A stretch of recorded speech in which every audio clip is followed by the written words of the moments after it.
Oke, selamat siang. Yang cuan siapa yang cuan? Yang cuan pasti member Info Crypto. Yang cuan di koin mana yang cuan? PP ngacengnya nggak ketulungan. Ditambah apa lagi? Koin CMC. Smart. Berjumpa kembali dengan Mas Bro.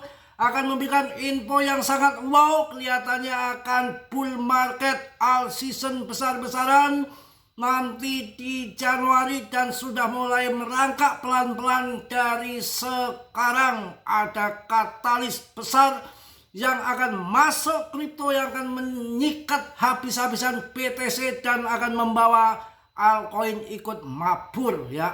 Bukan hanya celana aja mabur ya. Aduh kacau.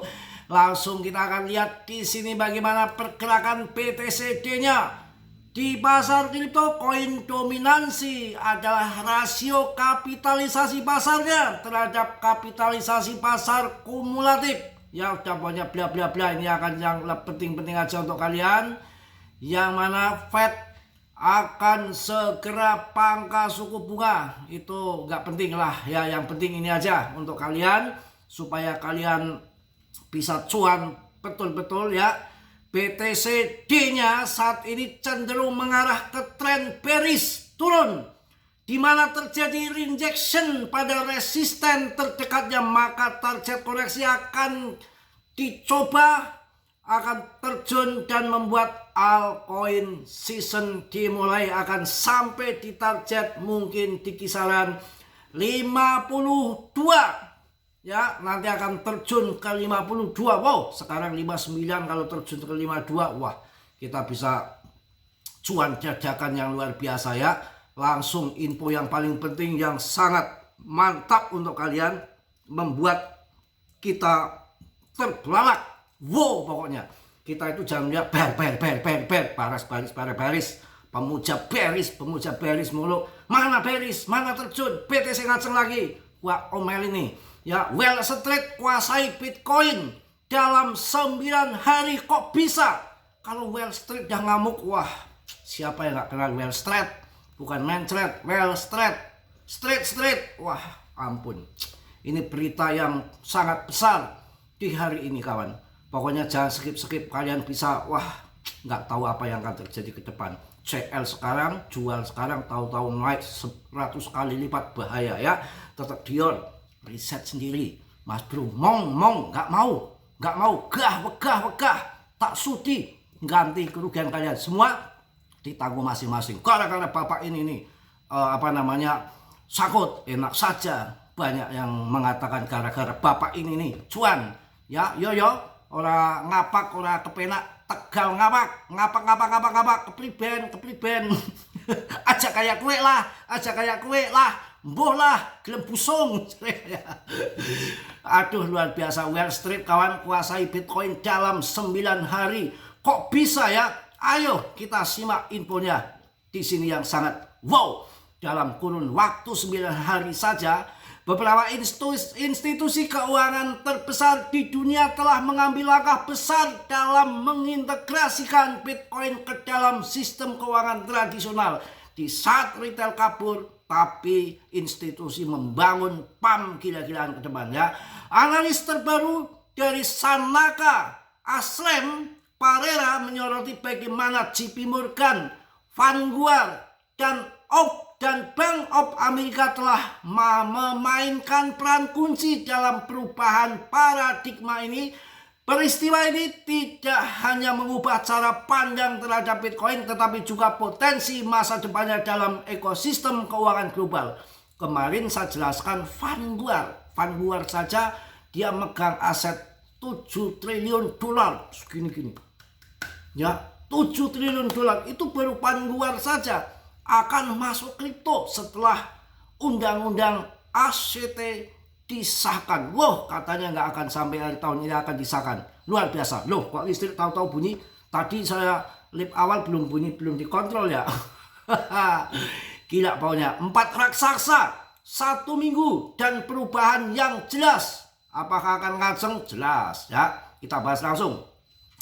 Dalam rentang waktu dari 24 November hingga 2 Desember tahun 2025, JP Morgan, Vanguard, dan Bank of America telah mengambil langkah signifikan. JP Morgan meluncurkan catatan terstruktur berlepret yang terkait dengan ETF IBIT dari BlackRock. Sementara itu Vanguard yang sebelumnya anti kripto membuka akses ke plafonnya yang bernilai 11 triliun dolar untuk ETF Bitcoin BTC, ETH, XRP, Solana. Wah, ini Pak Nios ini ber ngeber, ember. Justru siapkan ember untuk ngantongin uang. Kalau yang namanya mereka sudah panas, saya yakin mereka itu akan panas. Uang itu akan panas. Satu saat dikantongin mulu, akan ada dana. Dia itu cerdas. Akan ada dana gelontoran dari Freeport, pangkas suku bunga, belum ada stimulus 400 miliar dolar, ya belum ditambah lagi apa dana-dana shutdown yang mereka harus modal untuk mengambil itu semua, harus modal ya. Saya jelaskan lagi nih. Wah, luar biasa pokoknya. Bank of America memberikan lampu hijau kepada 15.000 penasihat keuangan untuk merekomendasikan alokasi Bitcoin sebesar 1-4% mulai Januari. Wah, pusing ini. Januari, kaya kita ya. Wah, di sisi lain Goldman Sachs. Ini Goldman Sachs, bukan seks begini. Aduh, kacau. Ya, jangan bukan begini, bukan ya. Aduh, kalian ini kalau urusan gituan.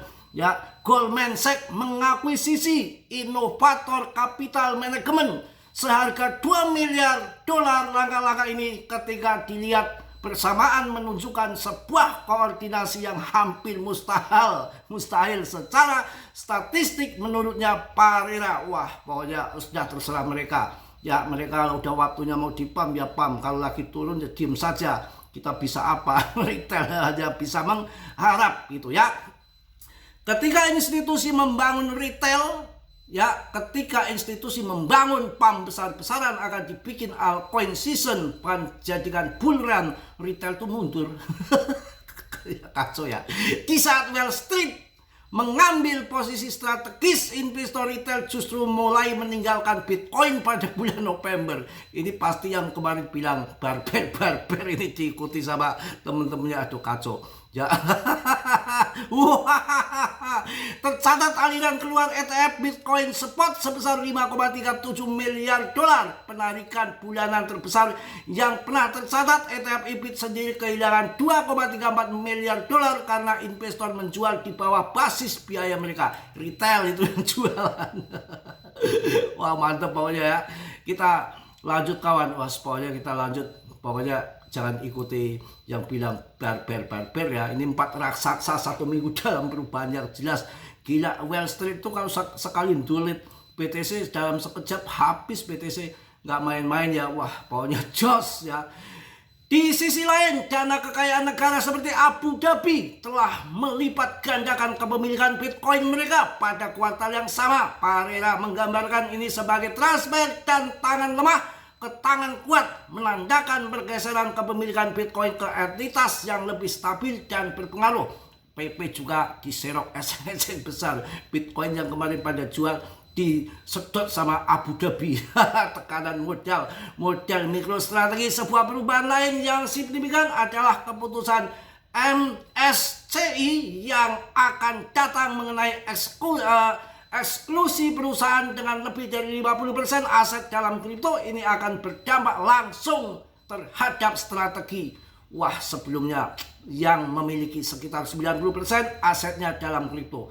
Wah, pokoknya nggak bisa ini lagi saya ngomong apa-apa lagi kalau Januari ini ya. Perubahan yang terjadi dalam 9 hari tersebut bukan hanya sekedar pergeseran kepemilikan, tetapi juga transformasi fundamental dalam cara Bitcoin diintegrasikan ke dalam sistem keuangan global. Dengan ETF dan alat keuangan baru, kekuatan Bitcoin kini lebih banyak berada di tangan Wall Street daripada di tangan individu yang mengutamakan kustodi pribadi. Ini menandai era baru dalam sejarah Bitcoin di mana ia tidak lagi hanya simbol anti ekstabilimen, tetapi juga aset investasi mainstream. Wah, cukup cara saya udah saya berikan. Piye bear market percaya sama saya, cuan besar ya. Ini yang penting untuk kalian. Saya begini-gini bisa menerawang kalian, bisa menerawang, peka, jujur hati saya peka. Biasanya itu yang sudah beberapa tahun yang lalu itu selalu ada Natalan, tahun baru, akhir tahun banyak kebutuhan, dia sikat di akhir tahun tepat di atas 20 Desember. Beberapa tahun kemarin berubah menjadi akhir daripada November dan di awal Desember mereka sudah keluar. Retail ketinggalan pelangap-pelongo kayak kebun nunggu sampai akhir tahun malah tidak. Itu beberapa tahun yang lalu. Tapi tahun ini berubah lagi. Dia sikat lebih awal di bulan Oktober dia udah sikat karena akan cuan 2 kali nanti di Desember sama di Januari. Ada dana-dana yang akan masuk banyak. Dia ambil untung sekali lagi.